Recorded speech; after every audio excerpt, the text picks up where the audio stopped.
The Wyoming wind howled across the plains as Jamie Sullivan stood on the porch of the Silver Star Ranch house, watching the sun sink below the horizon.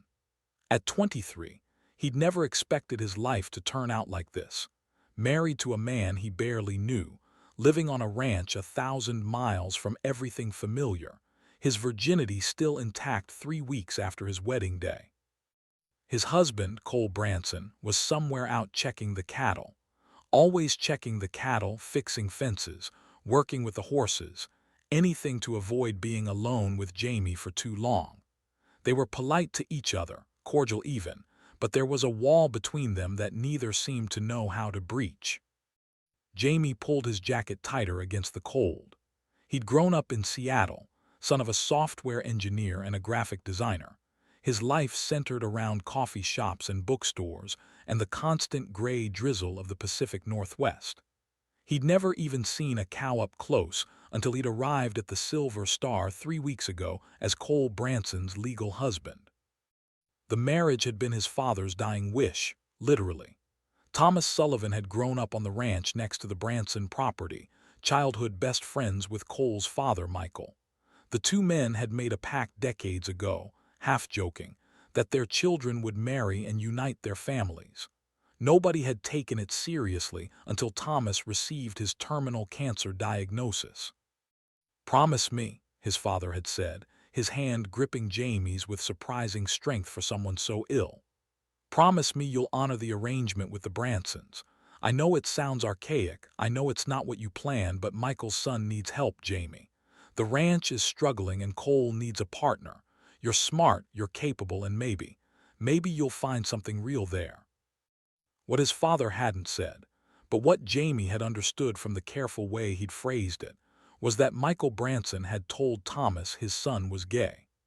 And Thomas, who'd known about Jamie's sexuality since he was 16, had seen an opportunity to honor an old friendship while giving his son a chance at a life away from the painful memories of Seattle.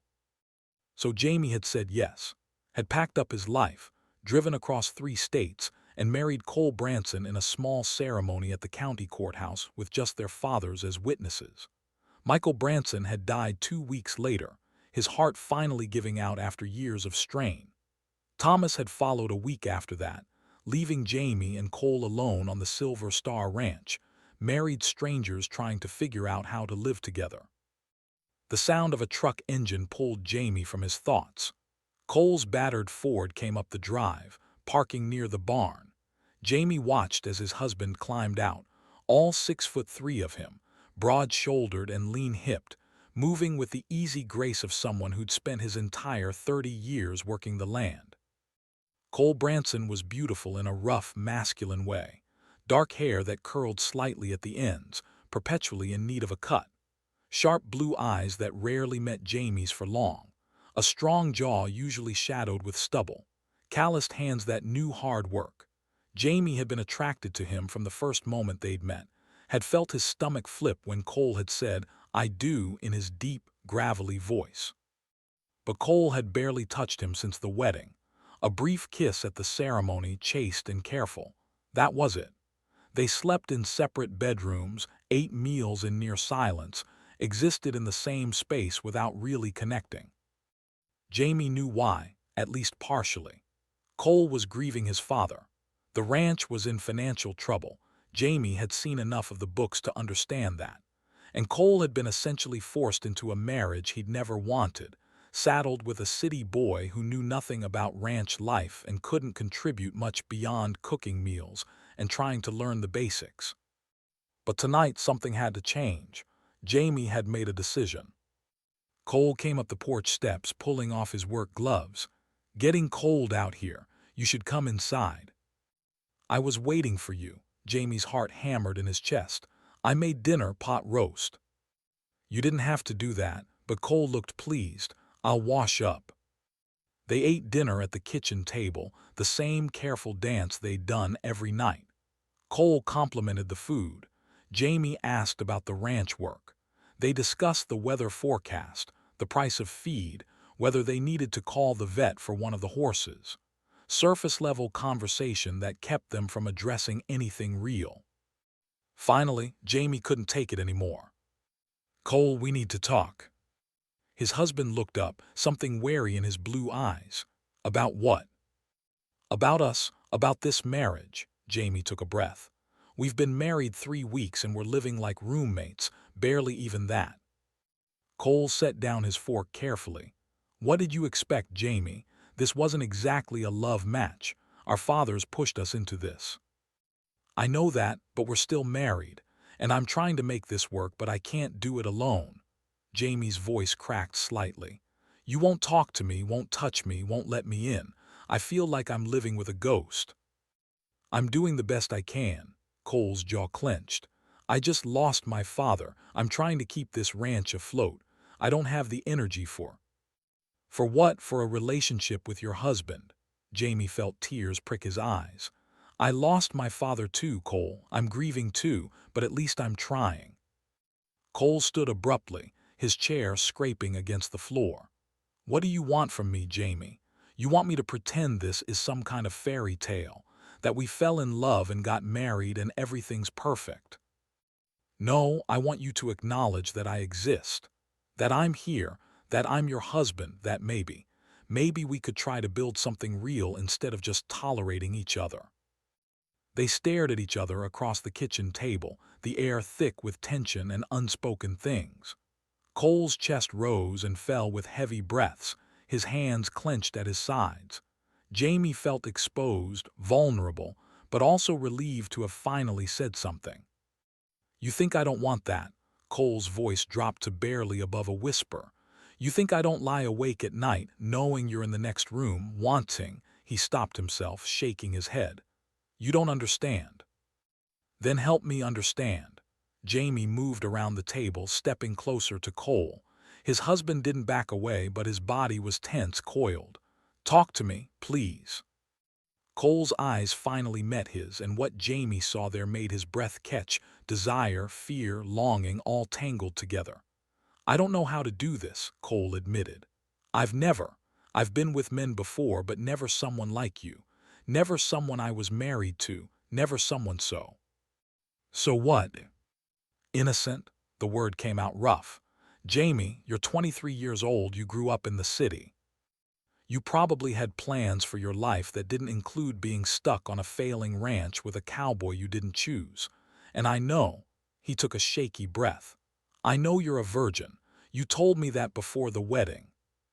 Jamie had told him in one of their awkward pre-marriage conversations. He'd been nervous, embarrassed, but honest about his lack of experience. He'd had opportunities in Seattle but had never felt ready, had always thought he'd wait for someone special. "So," Jamie said softly, "that doesn't mean I don't want this, want you." Cole's eyes darkened. "You don't know what you're saying." "Yes, I do." Jamie was close enough now to feel the heat radiating from Cole's body. "I'm saying I'm tired of waiting. I'm saying I'm your husband and I want to be your husband in every sense. I'm saying—" he took a leap.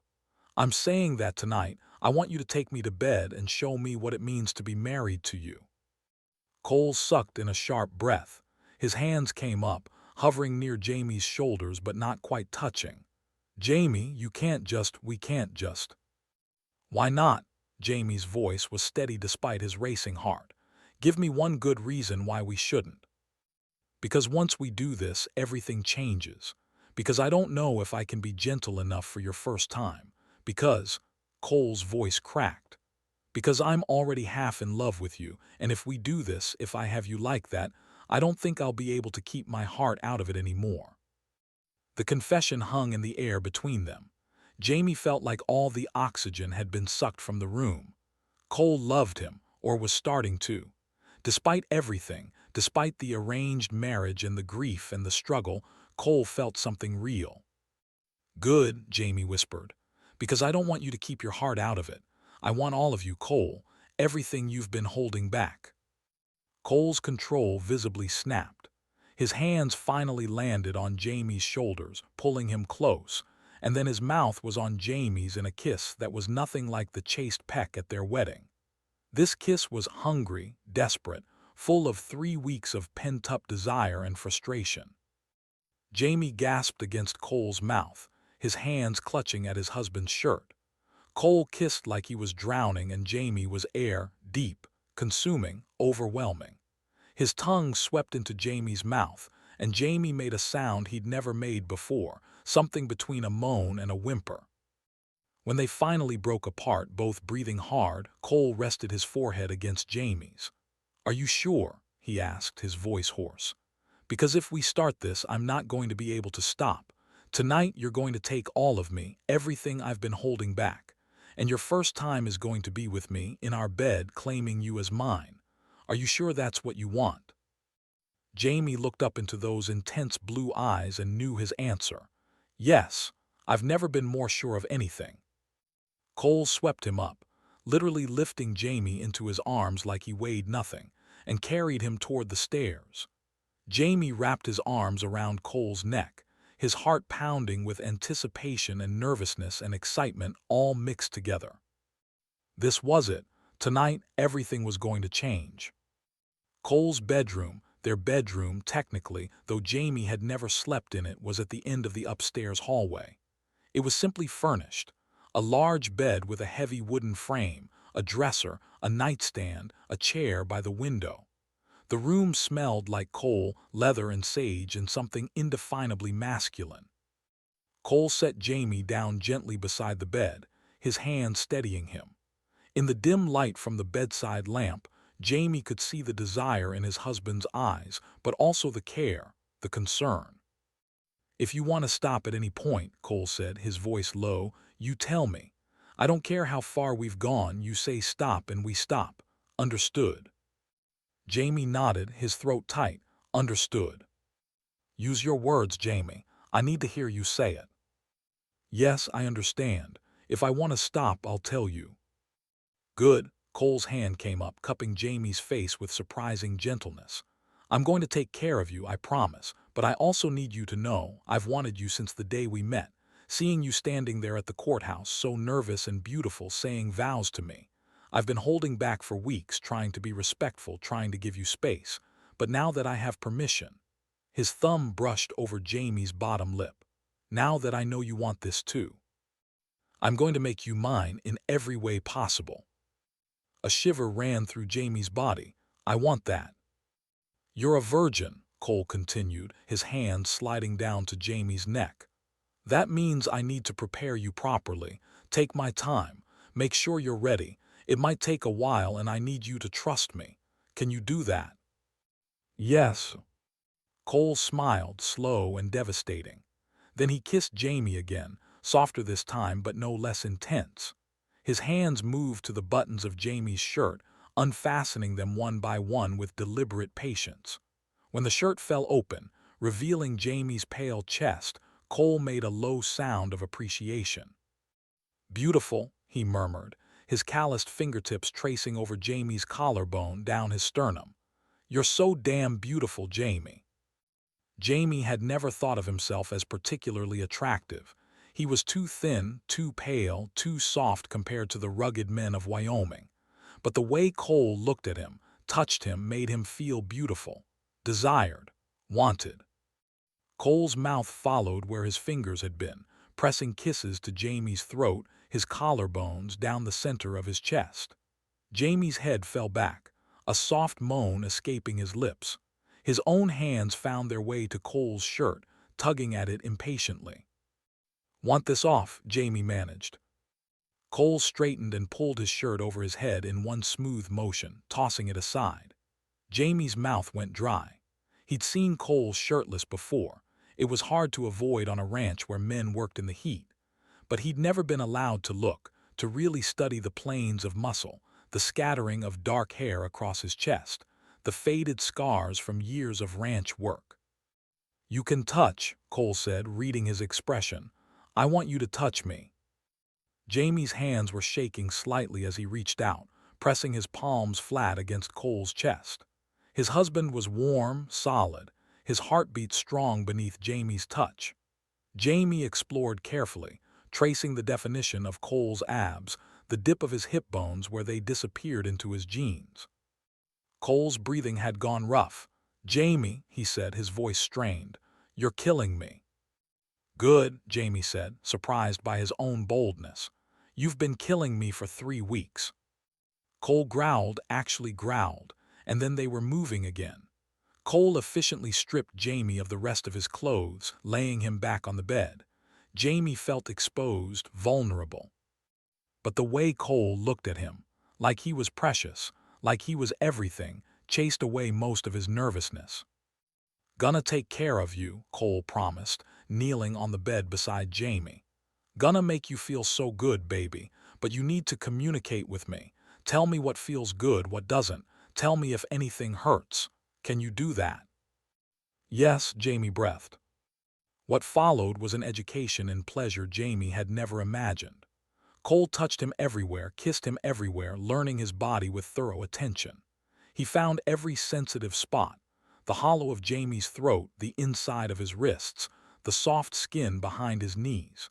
He took his time, building pleasure slowly, patiently, until Jamie was writhing on the bed, desperate and pleading. Cole, please. Not yet, Cole murmured against his skin. You're not ready yet. He was right, of course. When Cole finally began preparing him, carefully, gently, with generous amounts of lubricant and infinite patience, Jamie understood why it had taken so long. Even one finger felt strange, invasive, but Cole talked him through it, his voice low and soothing. Breathe, baby, just breathe. I've got you. You're doing so good. Gradually, strangeness gave way to pleasure. By the time Cole had worked up to 3 fingers, Jamie was pushing back against his hand, chasing the sensation, his entire body alive with need. Please, Jamie gasped. Please, Cole, I'm ready. I need you. Cole withdrew his fingers and Jamie heard the sound of a condom wrapper tearing. Then Cole was positioning himself, one hand on Jamie's hip, the other guiding himself into place. Look at me, Cole commanded, and Jamie's eyes flew open. I want to see your face, want to watch you take me. The first press of Cole inside him was intense. Jamie's breath caught, his hands clutching at Cole's shoulders. It burned, stretched, felt like too much. Breathe, Cole reminded him, holding still. Breathe through it, your body will adjust. Jamie focused on breathing, on relaxing, on trusting Cole. Gradually, the burning sensation eased. Cole pressed deeper, inch by careful inch, until finally, he was fully seated inside Jamie. Oh God, Jamie whispered, overwhelmed by the fullness, the intimacy, the incredible feeling of being joined with his husband like this. You okay? Cole's arms were shaking with the effort of holding still. Yes, you can move, please move. Cole started slowly, shallow thrusts that let Jamie's body adjust. But as Jamie began to respond, began to meet his movements, Cole's control started to slip. His thrusts grew deeper, harder, more demanding. You're taking me so well, Cole groaned. Taking all of me just like I promised. You're perfect, Jamie, so perfect. The pleasure built and built until Jamie thought he might shatter from it. When Cole reached between them, wrapping his hand around Jamie's neglected length, it was too much. Jamie came with a cry, his body clenching around Cole, sending his husband over the edge moments later. They collapsed together, breathing hard, sweat-slicked and trembling. Cole carefully withdrew and disposed of the condom before gathering Jamie into his arms, holding him close. You okay? Cole asked, pressing kisses to Jamie's temple, his cheek. How do you feel? Amazing, Jamie managed, his voice hoarse. I never knew it could be like that. It's like that with the right person. Cole pulled back enough to look at him. And you're the right person for me, Jamie. I should have told you sooner, should have been honest about my feelings instead of hiding behind grief and work. I'm sorry I made you feel unwanted. You're telling me now, Jamie said, snuggling closer. That's what matters. They lay together in the darkness, Jamie's head on Cole's chest, listening to his husband's heartbeat slow and steady. Outside, the Wyoming wind continued to howl, but inside, wrapped in Cole's arms, Jamie felt safe, claimed, loved. Thank you, he whispered. For what? For tonight, for showing me what it means to be yours. Cole's arms tightened around him. "You're mine now, Jamie, and I'm yours. We're going to make this marriage real, make this ranch work, build a life together. I promise you that." Jamie believed him. For the first time since arriving at the Silver Star Ranch, he felt like he was truly home. Jamie woke the next morning to sunlight streaming through the curtains and the warm weight of Cole's arm across his waist. His body ached in unfamiliar places, not unpleasant, just a constant reminder of the night before. He shifted slightly and winced. "Sore?" Cole's voice was rough with sleep. "A little." Jamie turned to face him, taking in his husband's tousled hair and soft morning expression. "But it was worth it." Cole smiled and pulled him closer, pressing a kiss to his forehead. "We should probably get up. Ranch work doesn't stop just because I spent half the night making love to my husband." My husband. The word sent a warm flutter through Jamie's chest. "Can we stay like this for 5 more minutes?" "Yeah, we can do that." They lay there in comfortable silence, Jamie's head tucked under Cole's chin, their legs tangled together. It felt natural, right, like they'd been doing this for years instead of just one night. Finally, reluctantly, they got up. Cole insisted on drawing Jamie a hot bath, helping him into the tub with gentle hands. "This'll help with the soreness," he explained, settling on the edge of the tub. "And tonight, if you're up for it, I can give you a proper massage." "Tonight?" Jamie looked up at him, surprised. "You mean?" "I mean I plan on making love to my husband as often as he'll let me." Cole's hand trailed through the bath water, his fingers finding Jamie's. "Unless you need more time. I don't want to push." "I don't need more time," Jamie interrupted. "I want this, want you, as often as you'll have me." Cole's eyes darkened. "Careful what you wish for, baby. I've got years of wanting built up." After the bath, they dressed and headed downstairs. The morning routine felt different now. Cole's hand on the small of Jamie's back as he reached for the coffee mugs, the easy way they moved around each other in the kitchen, the stolen kisses between tasks. "I need to ride out to the north pasture today," Cole said over breakfast. "Check on the cattle, make sure the fences survived that storm we had 2 days ago. Want to come with me?" "Really?" Jamie had been asking to help with ranch work since he'd arrived, but Cole had always found reasons to leave him behind. "Really? Time you learned what this place is all about." Cole's expression was warm. "Besides, I'm done trying to keep my distance from you. If you're out there with me, I can kiss you whenever I want and nobody's around to judge." They saddled up 2 horses, Cole on his big bay gelding, Duke, and Jamie on a gentler mare named Rosie. Jamie had some basic riding skills from a summer camp he'd attended as a kid, but nothing like the easy, natural seat Cole had.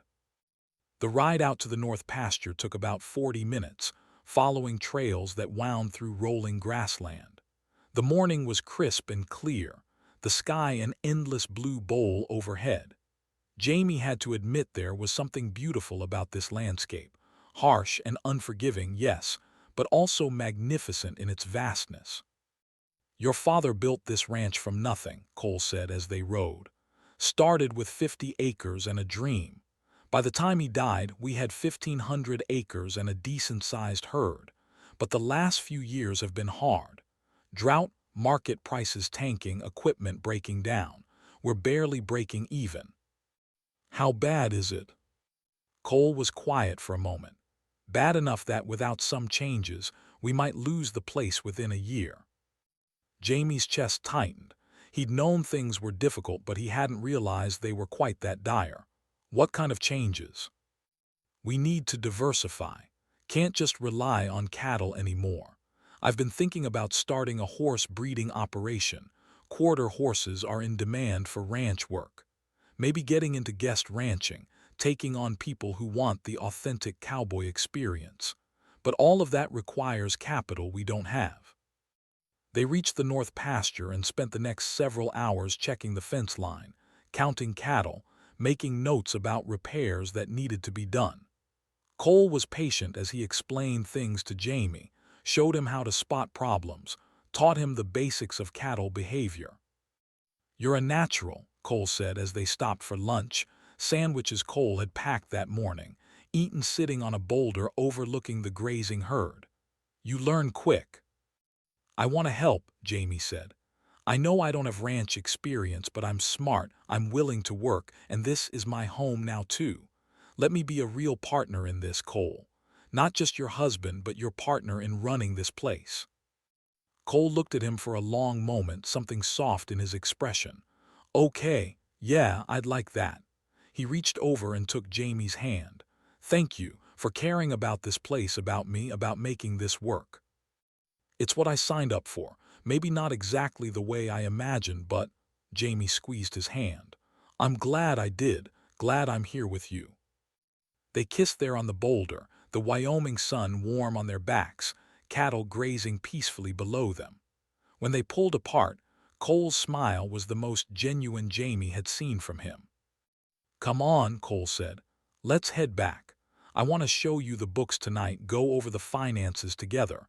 If we're doing this as partners, you need to know everything." That evening, after dinner and chores, they sat together at the desk in Cole's office. Cole pulled out ledgers, bank statements, bills, laying bare the financial reality of the Silver Star Ranch. It was worse than Jamie had thought. They were 3 months behind on the mortgage, equipment loans were piling up, and the last cattle sale had barely covered operating expenses. "Jesus," Jamie breathed, looking at the numbers. "Cole, why didn't you tell me how bad this was?" "Pride, I guess. Didn't want to admit I was failing at the one thing I was supposed to be good at." Cole ran a hand through his hair, frustrated. "My father built this place up, and I'm watching it crumble." Jamie's mind was already working, processing the information, looking for angles. He might not know ranching, but he'd grown up around business discussions, had taken accounting classes in college before he dropped out to care for his father. "Okay," he said slowly. "Let's think about this logically. You mentioned diversifying, the horse breeding operation. How much would that cost to start up?" "Too much. We'd need at least 4 quality mares, a decent stud, facilities, feed. We're talking 50,000 minimum to do it right." And the guest ranching idea. "Same problem. We'd need to renovate the old bunkhouse, upgrade facilities, market ourselves. Another 30 or 40,000. Jamie tapped his pen against the ledger, thinking. "What about grants? There are agricultural grants, rural development programs. And your father mentioned before he died that there's some inheritance coming to me from my mother's estate. It's not a fortune, maybe 30,000, but—" "No," Cole said immediately. "That's your money, Jamie. I'm not taking it." "It's our money," Jamie corrected. "We're married, remember. What's mine is yours. And if that money can help save this ranch, keep our home, then that's what it should be used for." Cole looked torn. "Jamie, we're partners, right? That's what you said. Partners share everything, the good and the bad, the victories and the struggles. So let me be your partner in this. Let me help save what your father built." They talked for hours, going over possibilities, making plans, arguing over details. By the time they finally went to bed, together, in Cole's room, which was starting to feel like their room, they had the rough outline of a strategy. "Thank you," Cole murmured as they settled under the covers, Jamie tucked against his side. "For giving a damn, for being willing to fight for this place." "It's my place too now," Jamie said. "And you're my husband, I'll fight for both." Cole made love to him again that night, slower and more tender than the first time, taking his time exploring Jamie's body, learning what made him gasp and moan. Afterward, as they lay tangled together, sweaty and satisfied, Cole pressed a kiss to Jamie's temple. "I love you," he said quietly. "I know it's fast, I know we haven't known each other long, but I need you to know. I love you, Jamie Sullivan Branson." Jamie's eyes filled with tears. "I love you too. I think I started falling for you the day we met, even though I was terrified and overwhelmed. I love you, Cole." They fell asleep wrapped in each other's arms, and for the first time since arriving at the Silver Star Ranch, Jamie dreamed of the future instead of the past. The next few months were a whirlwind of activity. Jamie's inheritance came through, $32,000 that he immediately signed over to the ranch account. Cole swallowed his pride and applied for every grant and rural development program they could find. Jamie dove into learning everything he could about ranch management, spending his days working alongside Cole and their ranch hand, an older man named Pete who'd been with the Branson family for 20 years. "Boy's got grit," Pete said to Cole one afternoon when Jamie was out of earshot. "Didn't think that city kid would make it, but he's proved me wrong. He's good for you, boss. Good for this place." Cole had just smiled, pride evident in his expression. They started small with the diversification plan, using part of Jamie's inheritance to purchase 2 quality quarter-horse mares and arranging a breeding arrangement with a top stud from a neighboring ranch. Cole taught Jamie everything about horse breeding, care, and training. Jamie took to it naturally, his gentle patience perfect for working with the animals. The guest ranching idea required more capital than they had immediately available, so they shelved it temporarily while focusing on getting the breeding operation established. But Jamie spent his evenings researching, making plans, creating a business proposal they could present to banks once they had more financial stability. Their personal life continued to deepen and grow. Cole was an attentive, passionate lover who seemed determined to make up for their first 3 weeks of distance. Some mornings, Jamie woke up to Cole already kissing his way down his body. Some evenings, they barely made it through dinner before they were tearing each other's clothes off. But it wasn't just physical. They talked for hours about their childhoods, their dreams, their fears. Cole told Jamie about growing up feeling different, knowing he was gay in a community that didn't always understand or accept it.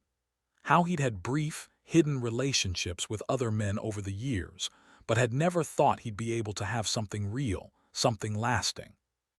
Jamie told Cole about his mother's death when he was 12, how it had shaped his relationship with his father, about dropping out of college to care for Thomas during his illness, about the loneliness he'd felt in Seattle, surrounded by people but never quite connecting.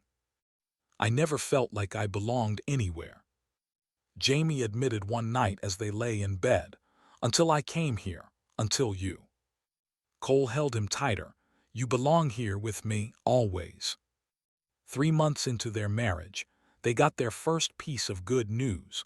Cole had been awarded a significant rural development grant to improve ranch infrastructure. It wasn't enough to solve all their problems, but it was enough to breathe a little easier, to start planning for the future instead of just surviving the present. "We should celebrate," Cole said when the letter arrived, sweeping Jamie up in his arms and spinning him around the kitchen. "How do you want to celebrate?" Jamie laughed, his arms wrapped around Cole's neck. Cole's eyes darkened.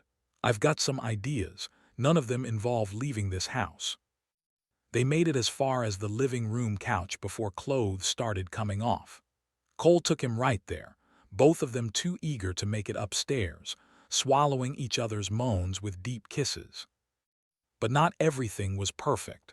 The community's reaction to their marriage was mixed. Pete and a few of the other local ranchers had been supportive, or at least politely neutral, but others weren't as kind. Jamie first encountered the ugliness at the feed store in town. He'd gone in to pick up supplies and had overheard 2 men talking near the back. Heard Cole Branson married some city boy, a man. The disgust in the speaker's voice was clear. "Yeah, and apparently the kid don't know a damn thing about ranching. Cole's father must be turning in his grave. It's unnatural is what it is. 2 men playing house. Ain't right." Jamie had wanted to confront them, to defend himself and Cole. But he'd also learned enough about small-town dynamics to know that would only make things worse. So he'd kept his head down, paid for his supplies, and left. He didn't tell Cole about it immediately, not wanting to burden his husband with more stress. But Cole noticed his mood that evening. "What's wrong?" Cole asked as they were doing evening chores. "Nothing, just tired." Cole stopped what he was doing and turned to face Jamie fully. "Don't lie to me. We promised we'd be honest with each other. What happened?" So Jamie told him about the men in the feed store, their words, the hatred in their voices. As he spoke, Cole's expression grew darker and darker. "Who was it?" Cole's voice was dangerously quiet. "Tell me their names." "Cole, it doesn't matter." "The hell it doesn't. Nobody talks about my husband like that." "And what are you going to do? Beat them up? That'll just prove whatever they think about us." Jamie took Cole's hands. "We knew this wouldn't be easy. We knew some people wouldn't accept us. We can't control what they think or say. We can only control how we respond." Cole's jaw clenched. "I hate that you have to deal with this. You shouldn't." Jamie corrected. "We have to deal with this together. That's how we handle it together. And we handle it by being so successful, so undeniable, that eventually people have to respect us whether they like us or not." Cole pulled him into a fierce hug. "When did you get so wise?" "I've always been wise. You were just too stubborn to notice." Despite Jamie's words, the incident at the feed store wasn't isolated. Over the next few weeks, there were other moments. Cold shoulders at church, whispered conversations that stopped when Jamie walked by. One memorable incident where someone left a nasty note on their truck windshield at the grocery store. Cole wanted to fight back against each one, but Jamie counseled patience. "Let our success speak for itself," he kept saying. "Let's focus on building something so strong that their hate can't touch it." Still, it wore on both of them. Some nights, Jamie caught Cole staring out the window, his expression troubled. Other nights, Jamie himself lay awake worrying about whether they were foolish to think they could make this work in a community that didn't want them there. Then came the night that changed everything. It was late October, and they'd been working on repairing the barn roof before winter set in. Jamie had gone into town alone to pick up more. "Thanks for watching."